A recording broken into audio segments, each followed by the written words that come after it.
cherchez un technicien ENR depuis des mois, vous publiez des annonces, 0 candidat. Ou pire, des candidats médiocres qui partent au bout de 3 mois. Pendant ce temps, vous perdez des chantiers, vous refusez de la croissance, simplement parce que vous n'avez pas de bras. Aujourd'hui, je vais vous montrer le processus exact que j'utilise pour recruter les meilleurs techniciens. Celui que mes clients appliquent et qui leur permet d'attirer 5 à 10 candidatures qualifiées en 2 semaines. Un processus en 5 étapes, du début à la fin.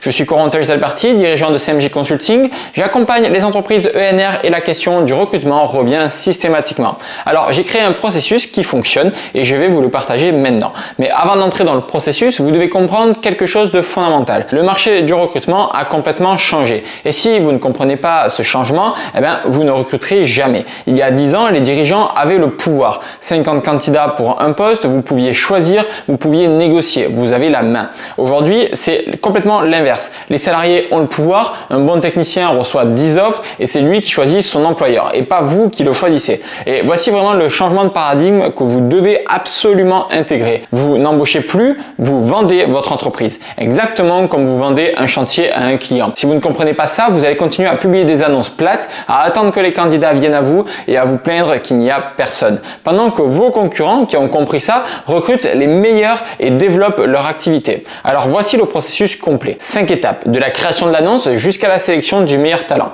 Étape numéro 1, créer une annonce convaincante qui vend votre entreprise. Voici ce que 90% des entrepreneurs font et qui ne marche pas. Recherche technicien poêle, pompe à chaleur, mission installation SAV déplacement, profil CAP BEP 2 ans d'expérience, minimum salaire selon profil. Pourquoi ça ne marche pas? Parce qu'il n'y a aucune émotion, aucune différenciation. Le candidat lit la même annonce 50 fois, donc pourquoi il choisirait la vôtre? Maintenant, voici ce que vous devez faire, une structure en 4 parties qui transforme votre annonce en un véritable outil de vente. Partie première, l'accroche. Vous devez vendre la vision et pas le job. Ne dites pas recherche technicien pour l'installation, dites plutôt vous voulez juste un job ou vous voulez rejoindre une équipe qui transforme le quotidien de 100 familles par an. Et là, vous voyez la différence, l'un décrit une tâche et l'autre vend un impact. Les meilleurs candidats veulent de l'impact et pas juste un salaire. Partie numéro 2, pourquoi nous? C'est ici que vous vous différenciez. Listez ce qui rend votre entreprise unique pour un technicien. Process clair, vous savez exactement ce que vous faites chaque jour. Pas de chaos permanent. Formation continue, on investit dans votre expertise, toutes les certifications sont payées, matériel premium, vous travaillez avec les meilleurs outils, pas de la camelote, le planning il est stable, pas de changement de dernière minute à 17h. Au niveau de la reconnaissance, vos réussites sont célébrées, primes sur satisfaction client, mise en avant dans nos communications, vous vendez les bénéfices de travailler chez vous, pas les caractéristiques du poste. Partie numéro 3, ce qu'on attend de vous. Et ici, soyez exigeant parce que l'exigence attire les meilleurs. Ne dites pas recherche personne motivée. Dites on attend une expertise technique irréprochable, un sens du service client développé, de l'autonomie et de la rigueur. Si vous cherchez un CDI pépère où vous faites le minimum, ce n'est pas chez nous. Les candidats médiocres vont fuir, les excellents vont se reconnaître et postuler. Partie numéro 4, ce qu'on offre. Soyez concret et transparent. Salaire 2200 à 2800 euros selon expérience. Assumez un vrai salaire, ne mettez pas selon profil. C'est flou et ça fait peur. L'avantage, par exemple, véhicule de fonction, formation certifiante payée, prime sur satisfaction client, mutuelle premium. Par exemple, une évolution également, plan de carrière clair. Dans 2 ans, vous pouvez devenir chef d'équipe avec une équipe sous votre responsabilité. Maintenant, regardez la différence. Annonce classique, recherche technicien poêle, mission variée, bon esprit d'équipe. Versus l'annonce transformée, on ne cherche pas quelqu'un pour installer des poêles, on cherche un artisan qui veut faire partie d'une équipe d'élite qui livre des chantiers parfaits, forme les jeunes et devient une référence dans la région. Si c'est vous, lisez la suite. Cette annonce, elle attire les ambitieux et pas les chercheurs de CDI tranquilles. Et c'est exactement ce que vous voulez. Étape numéro 2, créez votre scorecard. Alors, savoir exactement ce que vous cherchez. Sans scorecard, vous recrutez tout simplement au feeling. Vous ne pouvez pas comparer objectivement les candidats et vous vous trompez 8 fois sur 10. Alors, c'est quoi une scorecard? C'est un document qui liste les compétences obligatoires et les qualités humaines que vous recherchez avec un système de notation. Vous évaluez donc chaque candidat sur les mêmes critères. Vous éliminez donc le biais émotionnel. Voici les 3 catégories à évaluer. Catégorie première, les compétences techniques. 40% de la scorecard avec les certifications Calibois, Calipac, RGE. Cochez ce qui est obligatoire. Les années d'expérience, combien d'installations de chaque type a été réalisé, pas juste 3 ans d'expérience, mais combien de poêles installés, combien de packs, combien de panneaux solaires. La maîtrise des normes, DTU, sécurité, réglementation, peut-il l'expliquer clairement? Catégorie numéro 2, 2, les soft skills. C'est 40% de la scorecard. Communication client, capacité à expliquer, rassurer, gérer les questions parce que vos techs sont en contact direct avec vos clients.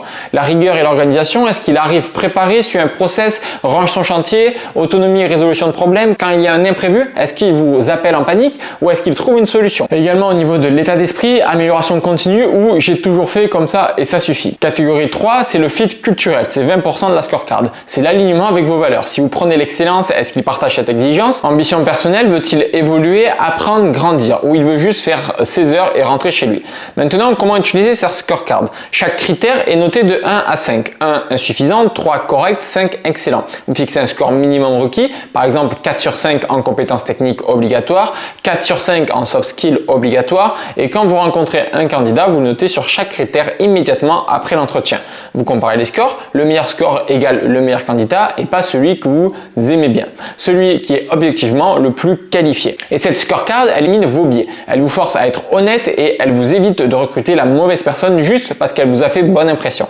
Étape numéro 3, mettre en place un process de filtrage. Gagner du temps, le problème sans filtrage, c'est ça, vous recevez 50 candidatures, vous passez des heures à lire des CV, vous rencontrez 20 personnes, 18 ne sont pas qualifiées, vous avez perdu 2 semaines pour rien. La solution, c'est un filtrage en 3 niveaux. Niveau 1, formulaire de préqualification automatique. Vous allez donc créer un formulaire en ligne avec des questions éliminatoires. Par exemple, avez-vous les certifications RGE requises? Oui ou non? Si c'est non, refus automatique. Combien d'installations avez-vous réalisé dans les 3 dernières années? Avec un chiffre précis. En dessous de votre minimum, refus automatique. Pourquoi voulez-vous rejoindre notre entreprise? Avec un texte libre. Et ici, vous voyez s'ils ont pris le temps de se renseigner ou s'ils envoient la même candidature partout. Ce formulaire filtre automatiquement. Vous ne voyez que les candidats qui cochent toutes les cases obligatoires. Vous économisez des heures de lecture de CV. Après, le niveau 2, c'est l'entretien téléphonique de 15 minutes. Avec les candidats préqualifiés, vous faites un appel rapide. L'objectif ici, c'est de valider les compétences techniques de base, évaluer la communication,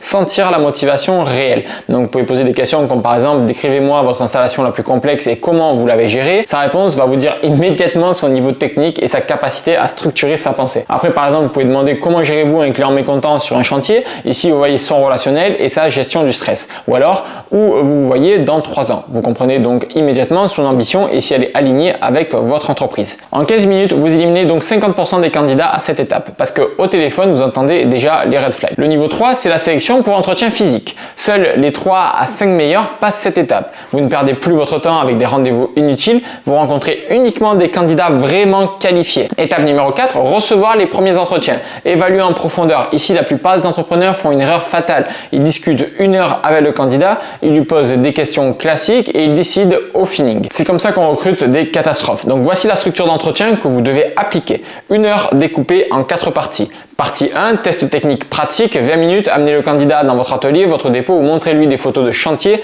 donnez-lui un cas réel, vous arrivez sur ce chantier, le client veut installer un poêle ici, quelle est votre approche? Observez son raisonnement, est-ce qu'il pose les bonnes questions? Est-ce qu'il identifie les contraintes techniques? Est-ce qu'il propose une solution cohérente? Les CV mentent, les gens en parlent bien, mais devant un cas réel, vous voyez immédiatement le niveau. Un excellent technicien va vous impressionner en 2 minutes, un médiocre va hésiter, dire des bêtises, montrer qu'il ne maîtrise pas vraiment. La partie 2 sont les questions comportementales. Racontez-moi un chantier par exemple qui s'est mal passé, qu'avez-vous fait? Et sa réponse va révéler sa capacité à gérer les problèmes, à prendre du recul, à apprendre de ses erreurs. Ou alors, comment réagissez-vous face à un client qui change d'avis en pleine installation? Ici, vous voyez sa gestion du stress et son relationnel client. Votre dernier employeur, pourquoi êtes-vous parti? Attention, ici c'est un gros red flag. S'il critique violemment son ancien patron, il fera pareil avec vous dans les 6 prochains mois. La partie 3, c'est vous vendez votre entreprise. 15 minutes. Rappelez-vous, le candidat vous évalue autant que vous l'évaluez. Alors montrez votre vision, où va l'entreprise dans 3 ans, présentez vos process, comment vous travaillez au quotidien, expliquez la culture, ce qui est important pour vous, les valeurs que vous défendez. Parlez du plan de carrière possible, comment il peut évoluer chez vous et soyez transparent sur les challenges aussi.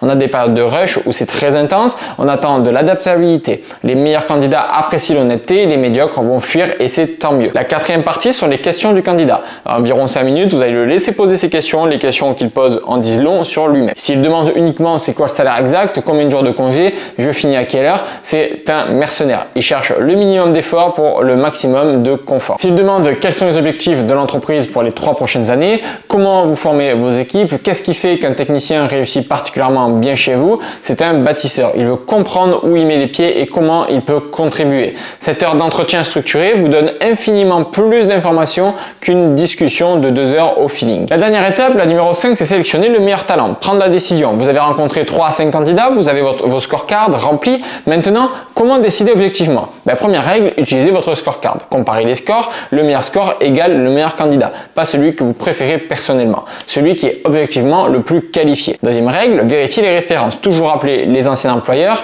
3 questions suffisent. Est-ce que vous le recruterez vous à nouveau? Si la réponse est hésitante, c'est un red flag. Quels étaient ses points forts et ses points faibles? Écoutez bien, les points faibles sont-ils acceptables pour vous? Comment gérer-t-il la pression et les périodes de rush? Vous allez avoir des rushs, vous devez donc savoir si elle tient le coup. La troisième règle, c'est la période d'essai caché. Fixez des objectifs clairs pour les 3 premiers mois. À la fin du premier mois, tu dois maîtriser notre process d'installation. À la fin du deuxième mois, tu dois être autonome sur les chantiers standards. À la fin du troisième mois, tu dois gérer les clients difficiles seul. Évaluez chaque mois. Si ça ne va pas, arrêtez rapidement. Ne gardez pas quelqu'un par pitié ou parce que ça va peut-être s'arranger. Ça ne s'arrange jamais. Et vous allez perdre 6 mois, 10 000 euros. Le piège à éviter absolument, ne recrutez pas par désespoir. Ne vous dites pas, j'ai besoin de quelqu'un maintenant, je prends celui-là, même s'il n'est pas top. Mieux vaut continuer à chercher 2 mois de plus que d'embaucher la mauvaise personne. Une mauvaise embauche vous coûte 50 000 euros minimum, salaire, charge, formation, chantier bâclé, client perdu, réputation abîmée, sans compter le stress et le temps perdu à gérer quelqu'un qui ne devrait pas être là. Recruter le bon, ça prend du temps, mais ça change tout. Maintenant, un petit bonus, comment attirer les top talents en continu sans être en mode pompier tout le temps? La plupart des entrepreneurs recrutent quand ils ont le feu. Ils ont besoin de quelqu'un maintenant. Ils paniquent, ils prennent n'importe qui. Les entrepreneurs intelligents recrutent en mode stratégique. Ils construisent une marque employeur permanente. Donc concrètement, montrez votre équipe sur vos réseaux sociaux, partagez vos chantiers, vos formations, vos moments d'équipe. Les bons candidats vous suivent pendant des mois avant de postuler. Quand vous ouvrez un poste, ils postulent immédiatement. Donc gardez un pipeline de talents. Les bons candidats que vous n'avez pas retenus lors du dernier recrutement, gardez contact avec eux. Envoyez-leur un message tous les 3 mois. Comment ça se passe chez vous? Toujours intéressé si on a un poste. Quand vous avez besoin, vous avez déjà 3 ou 4 profils chauds qui vous connaissent. Mettez en place un programme de cooptation. Vos meilleurs techniciens connaissent d'autres bons techniciens. Offrez une prime de 1000 à 2000 euros si leur recommandation est embauchée et reste 6 mois. Vos employés deviennent donc vos recruteurs. Donc récapitulons le processus complet. 5 étapes pour recruter les meilleurs techniciens ENR. Étape 1, créez une annonce convaincante qui vend votre entreprise comme vous vendez un chantier. Vision, différenciation, exigence, bénéfices concrets. Étape 2, créez votre scorecard. Définir exactement ce que vous cherchez avec des critères objectifs notés de 1 à 5. Étape 3, filtrage en 3 niveaux. Formulaire de préqualification, entretien téléphonique, sélection pour rendez-vous physique. Vous gagnez des semaines. Étape 4, entretien structuré d'1 heure. Test technique pratique, questions comportementales, présentation de votre entreprise, questions du candidat. Vous évaluez vraiment. Étape 5, décision objective basée sur la scorecard, vérification des références, période d'essai cadrée. Vous recrutez le meilleur et pas n'importe qui. Donc voici les actions immédiates. Dès demain, réécrivez votre annonce avec la structure que je vous ai donnée. Testez pendant 2 semaines, vous allez voir la différence. Et si vous voulez qu'on construise ensemble votre processus de recrutement personnalisé pour votre entreprise, j'ai préparé un audit stratégique gratuit de 45 minutes. Le lien, il est en description, c'est limité à 10 entrepreneurs par mois. Et si cette vidéo vous a donné un processus actionnable, abonnez-vous à cette chaîne. Je partage chaque semaine des méthodes comme celle-ci pour structurer votre entreprise ENR. Des processus que vous pouvez appliquer immédiatement. Parce que recruter les meilleurs n'est pas une question de chance, c'est une question de processus. À très bientôt.